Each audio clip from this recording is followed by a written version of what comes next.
Hello guys, स्वागत है हमारे चैनल बीएससी एजुकेशन लेक्चर्स में। हम पढ़ रहे हैं BSc third year maths third paper discrete maths unit 4। तो वीडियो शुरू करने से पहले हमारे चैनल को सब्सक्राइब कर लें एंड वीडियोस पसंद आए तो लाइक शेयर एंड कमेंट जरूर करें। क्वेश्चन है, इंपॉर्टेंट क्वेश्चन है। इसके पहले हम और भी क्वेश्चन सॉल्व करा चुके हैं। इसमें अपन को वृक्ष यानी कि ट्री, इसकी हम और भी डेफिनेशन करवा चुके हैं। तो आप लोग बीएससी थर्ड ईयर की और वीडियोज़ देखने के लिए हमारे चैनल की प्लेलिस्ट पर जाइए। क्रम से क्वेश्चन सॉल्व करवाए गए हैं यूनिट बाय यूनिट। ठीक है, तो सॉल्व करते हैं। अपना जो प्रमेय है वो पूछा गया, एन शीर्षों वाले वक्र में n-1 कोरें होती हैं। जो एक शीर्ष है, मतलब अपन ने एक कोई वृक्ष लिया जिसके कितने n शीर्ष हैं, तो जो n शीर्ष वाले वक्र में n-1 कोरें होती है, यानी कि वृक्ष में अपनी जो कि जिसके n शीर्ष हैं उसमें क्या होती है, n-1 कोरें होती है। अपन को सिद्ध करना है।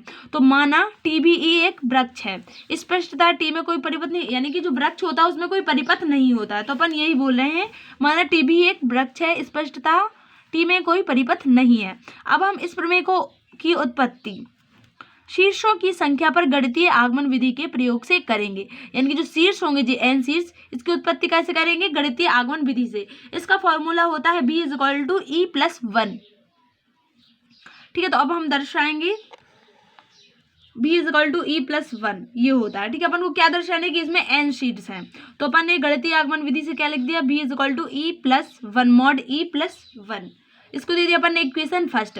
सबसे पहले अपन को n शीर्ष के लिए निकालना है, तो गणितीय आगमन विधि से b = n = 1, यानी कि b के लिए अपन n शीर्ष में अपन सबसे पहले अपन n में क्या 1 एक शीर्ष ले रहे हैं, एक शीर्ष के लिए ये कर रहे हैं। तो अपन b = क्या रखेंगे, 1 रख देंगे। जैसे b = 1 रख देंगे तो क्या आएगा, e mod e+1। तो mod e की वैल्यू इसको पक्षांतर कर देंगे, mod e की वैल्यू क्या आ जाएगी, 0 आ जाएगी। ठीक है, तो अपन ने एक शीर्ष के लिए क्या, तो फ्रॉम इक्वेशन फर्स्ट, यानी कि इक्वेशन फर्स्ट में इसकी वैल्यू रख दी। तो mod v = क्या हुआ, mod e+1।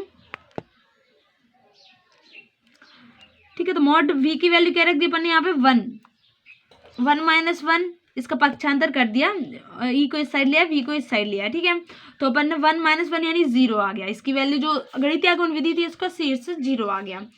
शीर्ष अपन ने एक के, अब दो n = 2 के लिए करेंगे। जो अपना n क्या है, शीर्षों की संख्या है, तो अपन अब 2 शीर्ष के लिए कर रहे हैं। अपन b की वैल्यू क्या रखेंगे, 2। यहाँ पे अपन ने 1 रखी थी, अब यहाँ पे b की वैल्यू 2 रखेंगे। e = mod b -1। तो mod b की वैल्यू क्या है, 2 - 1, यानी कि 1 आ जाएगा।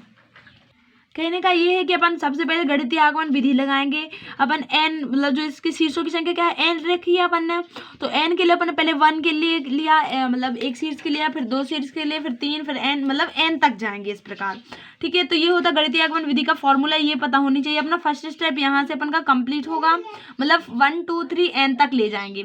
ठीक है, तो अपन ने यहाँ पे 1 और 2, शीर्ष 1 और शीर्ष 2 के लिए बस किया। ठीक है, 1 और 2 के लिए यहाँ पे अपन ने गणितीय आगमन विधि लगाई।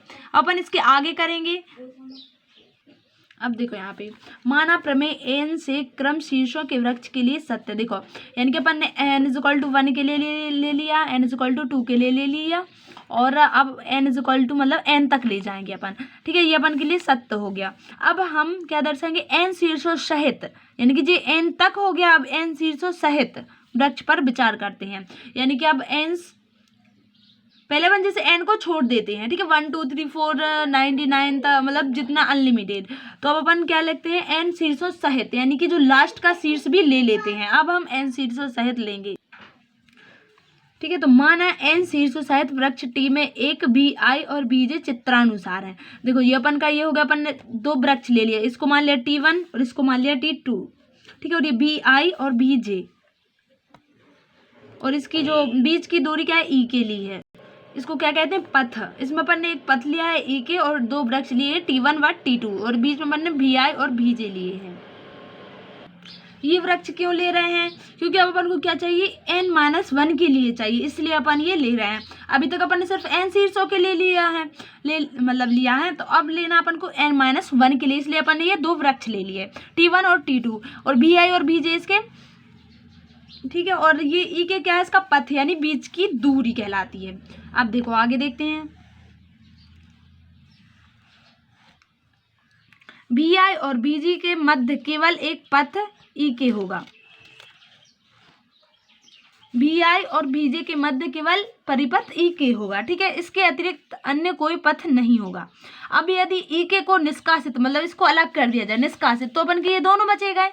निष्कासित कर दिया जाए तो हमें दो घटक वृक्ष प्राप्त होंगे, मतलब ये अलग अलग प्राप्त होंगे, ये दोनों नहीं होंगे, ठीक है।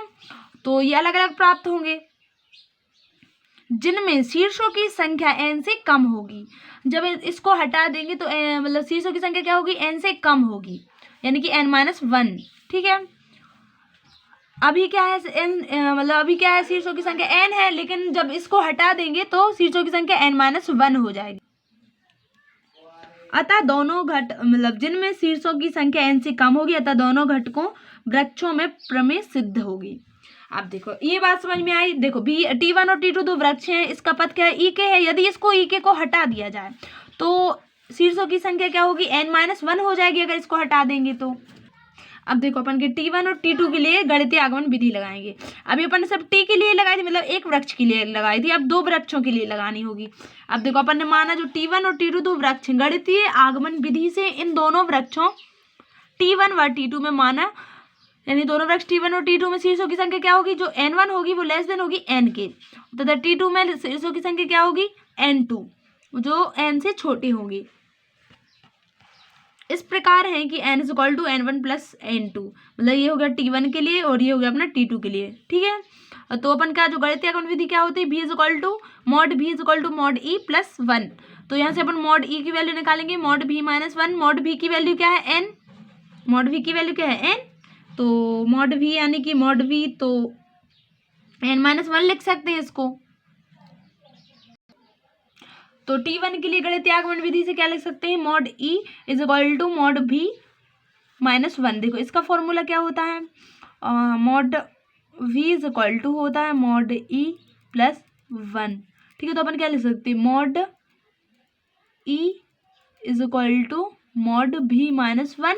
तो mod V की वैल्यू क्या है, n1। T1 के लिए अपन की शीर्षों की संख्या क्या है, n1 है, और T2 के लिए क्या है, शीर्षों की संख्या n2, तो n2 ले लिया, ठीक है। इस गणितीय आगमन विधि के फॉर्मूला से, फॉर्मूला होता है mod V = होता है mod E + 1, ठीक है। तो अपन यहाँ से mod E की वैल्यू निकाल ली। mod E की वैल्यू क्या होती है, mod V पक्षांतर कर देंगे तो ये -1 इस साइड आ जाएगा, ठीक है। इतना है समझ में।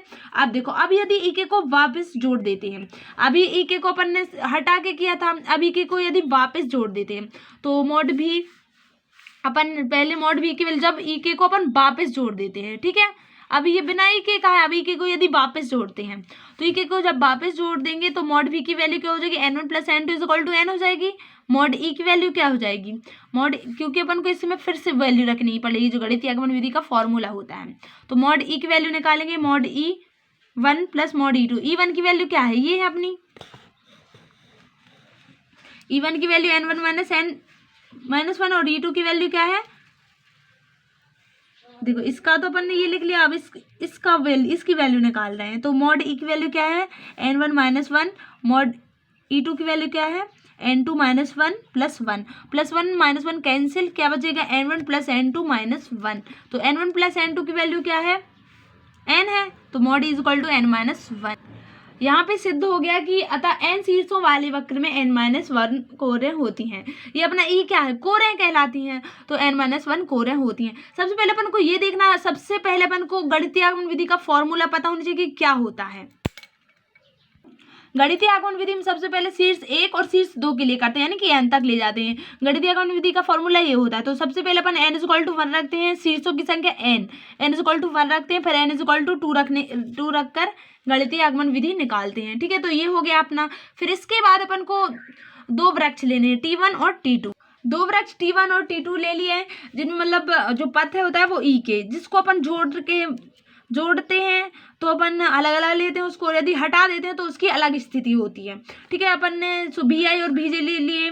T1 के लिए अपन के कोरों की संख्या n1 - 1 ले ली, और T2 के लिए अपन ने कोरों की संख्या n2 - 1 ले ली, ठीक है। तो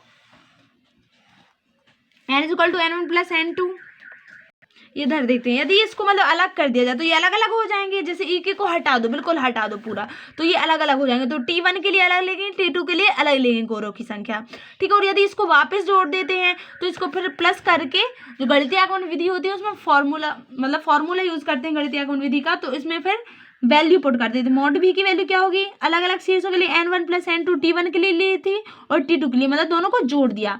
जैसे एक को वापस जोड़ देते हैं तो दोनों को जोड़ना पड़ेगा, e1 के लिए अलग e2 के लिए, दोनों को जोड़ना पड़ेगा। n1 प्लस n2 शीर्षों की संख्या क्या होगी, n होगी, फिर इसको प्लस करेंगे, मॉड e प्लस 1 की वैल्यू निकालेंगे। मॉड e प्लस 1 क्या होगा, मॉड e की टोटल वैल्यू होगी mod e1 plus mod e2 plus 1, तो इसकी वैल्यू पुट कर देंगे, फिर अपन का यहाँ पे सिद्ध हो जाएगा। यही प्रमेय का पूर्ण सत्यापन है, प्रूव दैट। ठीक है, वीडियो पसंद आए तो अपने दोस्तों के साथ शेयर जरूर करें। Thank you.